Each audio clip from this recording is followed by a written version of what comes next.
Hello दोस्तों, welcome to my YouTube channel. दोस्तों, आज मैं आपको इलेक्ट्रॉन की खोज किसने की इसके बारे में बताने वाला हूं और पदार्थ किसे कहते हैं, पदार्थ की परिभाषा क्या है और पदार्थ की जो अवस्थाएं हैं वो कितनी प्रकार की है। तो दोस्तों, ये कई बार क्वेश्चन हमारे गवर्नमेंट एग्जाम में या आईटीआई या डिप्लोमा के जो एग्ज़ाम अभी दे रहे हैं उस पर कई बार पूछा जाता है। तो दोस्तों, जैसा कि मैं आपको बताने वाला हूँ इसमें वीडियो पर, जैसे कि आपने एटॉमिक स्ट्रक्चर आपने पढ़ा होगा, तो इसके बारे में कई लोगों को बहुत ही बेसिक जानकारी नहीं।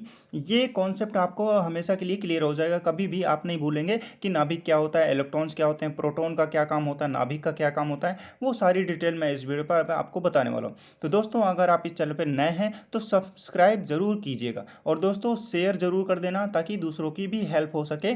दोस्तों, हमेशा के लिए कॉन्सेप्ट आपका इस वीडियो को देखने के बाद हमेशा के कॉन्सेप्ट क्लियर होने वाला है। तो चलिए फ्रेंड्स, स्टार्ट करते हैं।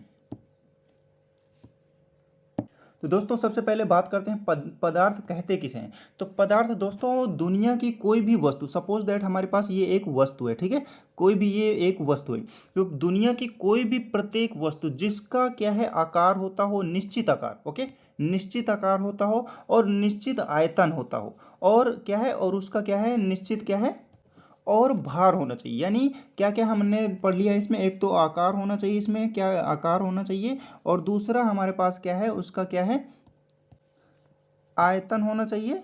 आयतन होना चाहिए दोस्तों, थोड़ा स्पीड कम है मेरी, और क्या होना चाहिए, भार होना चाहिए। यानी हमारे पास क्या है, निश्चित आकार और निश्चित आयतन और निश्चित भार हो, यानी निश्चित होना चाहिए। तो वो क्या है, हमारी क्या है, वो वस्तु क्या है, हमारी पदार्थ कहलाती है। यानी पदार्थ किसे कहते हैं, आप आसान भाषा में इसकी परिभाषा लिख सकते हैं कि दुनिया की प्रत्येक वस्तु, यानी प्रत्येक वस्तु जिसका निश्चित आकार होता हो, जिसका निश्चित आयतन होता हो और जिसका निश्चित भार होता हो, वो क्या है, हमारा पदार्थ कहलाता है। अब पदार्थ की अवस्थाएं कितनी होती हैं, तो दोस्तों पदार्थ की क्या है, तीन अवस्थाएं होती हैं। ये सभी को पता होगा, कई लोगों ने पढ़ा होगा लेकिन याद नहीं रहता। लेकिन ये वीडियो देखने के बाद हमेशा के लिए कॉन्सेप्ट क्लियर हो जाएगा, कभी नहीं भूलोगे आप।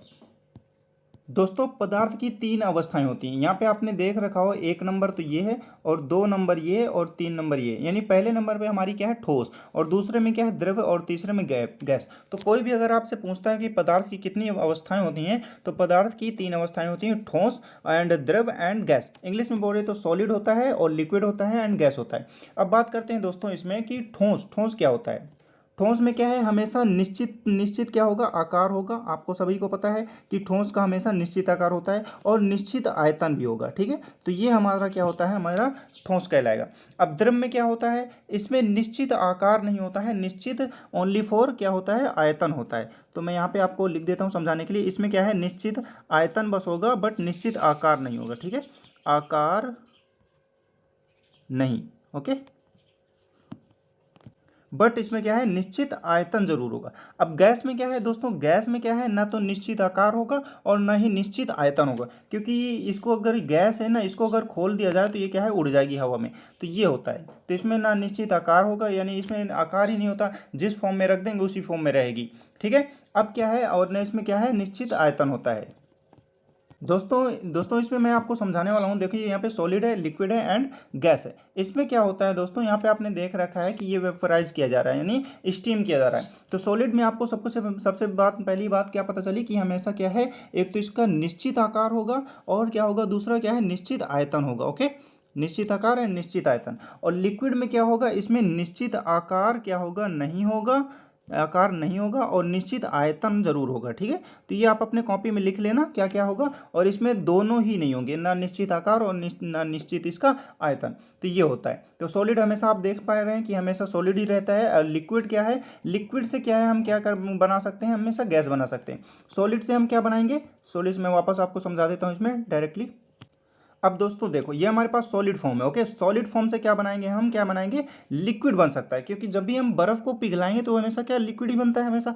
अब क्या है, लिक्विड से हम क्या बना सकते हैं, गैस बना सकते हैं। गैस कैसे बनाएंगे, हमारे पास लिक्विड है, लिक्विड के अंदर क्या है, हम गैस में रखते हैं अगर, तो ये क्या है, हमारा सपोज दैट लिक्विड हमारा क्या है, वाटर है, यानी जल है। तो जल का क्या काम करता है, जब ये गर्म होता है तो ये क्या, स्टीम बनाता है। तो ये ऐसे ऐसे निकलता जाएगा। तो ये यहाँ पे देखो दिया गया है, इसमें आग नीचे जलाई गई है और ये स्टीम बना हुआ दिख रहा है, ये यानी ये निकल रहा है। तो ये हमेशा आपका कॉन्सेप्ट क्लियर होगा। ये हमेशा याद रखना, निश्चित आकार किसका होता है, निश्चित आयतन किसका होता है। बहुत ही सिंपल लैंग्वेज में मैंने आपको बताया है इसमें। अब दोस्तों बात कर लेते हैं इलेक्ट्रॉन की खोज किसने की। सभी को पता है इलेक्ट्रॉन की खोज, यानी कई बार लोगों ने पढ़ा भी होगा लेकिन कई बार भूल जाते हैं, लेकिन इसके बाद आप नहीं भूलेंगे दोस्तों। जे जे थॉमसन, यानी इनका नाम क्या है, जे जे थॉमसन नाम था। तो ये हमेशा आप याद रखना, इलेक्ट्रॉन की खोज किसने की, जे जे थॉमसन। बट आपको ये बहुत ही आसान लगेगा इस वीडियो में जरूर, क्योंकि कई बार हम बुक से पढ़ते हैं तो दूसरा टॉपिक पढ़ने के बाद हम भूल जाते हैं। तो ये वीडियो देखने के बाद आप कभी नहीं भूलेंगे, यानी जे जे थॉमसन ने क्या किया, इलेक्ट्रॉन की खोज की। अब दोस्तों बात करते हैं नेक्स्ट टॉपिक जो हमारा है परमाणु स्ट्रक्चर, यानी एटॉमिक स्ट्रक्चर, यानी परमाणु की संरचना। यानी इसमें हम बात करेंगे नाभिक, electrons and neutron and proton. ये चारों चीज़ें होती हैं हमारी परमाणु स्ट्रक्चर में, यानी चार चीज़ें होती हैं। तो दोस्तों हम बात करेंगे, जैसे कि यहाँ पे मैं इसमें कलर चूज कर लेता हूँ दूसरा आपको समझाने के लिए, येलो। ठीक है, इसके अंदर ये क्या है, एक हमारा सर्किल होता है। ठीक है, सर्किल में क्या होता है, यहाँ पे आप पॉजिटिव वाले जो है ना वो क्या है, प्रोटॉन, यहाँ पे ये देख पा रहे हैं प्रोटॉन, और दूसरे जो है हमारे न्यूट्रॉन। ठीक है, तो हमारे ये क्या है, हमारा जो मैंने सर्कल अभी येलो कलर का बनाया ये वाला, ये क्या है हमारा, एक ये नाभिक है। ठीक है, यहाँ पे ऑलरेडी यहाँ पे मेंशन किया है। नाभिक के अंदर क्या क्या होता है, एक तो प्रोटॉन होता है और एक न्यूट्रॉन होता है। बाकी नाभिक के चारों ओर क्या है, ये माइनस माइनस नेगेटिव देख रहे हैं, ये क्या है, हमारे इलेक्ट्रॉन्स हैं। ठीक है, ये दोस्तों बहुत ही अच्छे से मैंने कॉन्सेप्ट क्लियर करवाया है आपका। दोस्तों आई होप कि वीडियो आपको पसंद आई होगी। दोस्तों अब बात करते हैं कि एक प्रोटॉन में, यानी एक प्रोटॉन में कितने चार्ज होते हैं, यानी कितने कूलाम्ब होता है। तो हमेशा आपको याद रखना है, हमेशा प्रोटॉन क्या होता है, पॉजिटिव होता है। ओके, पॉजिटिव में क्या होगा, 1.6 इंटू 10⁻⁻19 कूलाम्ब, ये आपको याद रखना है, यानी कूलाम्ब। ओके, ये एक प्रोटॉन में इतने कूलाम्ब होते हैं। ये क्वेश्चन कई बार इंटरव्यू में भी पूछा जाता है एंड कई बार आपके गवर्नमेंट एग्जाम में भी आता है। आई होप फ्रेंड्स कि ये वीडियो आपको पसंद आई होगी।